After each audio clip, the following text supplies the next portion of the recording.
беше актуелната состојба со пожарот во манастирот Трскавец.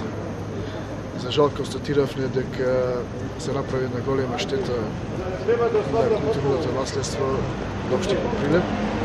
Се донесува низ одлуки, Советот донесе низ одлуки со цел санирање на последиците и во најкраток можен рок санирање на истите и да го врати ние стариот сјај на манастирот.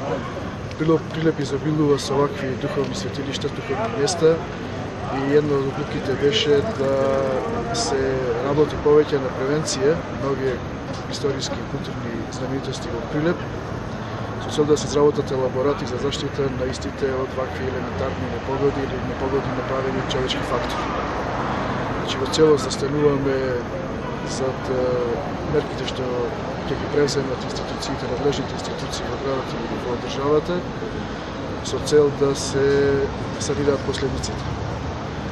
Не се сомневаме дека Прилеп ќе излезе во пресред на овие мерки, со цел што побрзо да се санираат последиците, како што реков, и во иднина да не дискутираме по последици од направени штети, туку со време да ги заштитиме тие историски споменици и да го вратиме оптимизмот кај граѓаните. После оваа седмица се излеговме како оптимисти дека Трескавец ќе го врати стариот сјај, а исто така обврска до наредната локална самоуправа да превземе повеќе мерки за заштита на исторски споменици. Прилеп изобилува многу со такви споменици и прилепчани заслужуваат да се подведени понатаму со истите. Речем да следи една акција каде што граѓаните не треба да бидат разочарани, туку да зафатиме сите за работа и што побрзо да ги санираме последиците.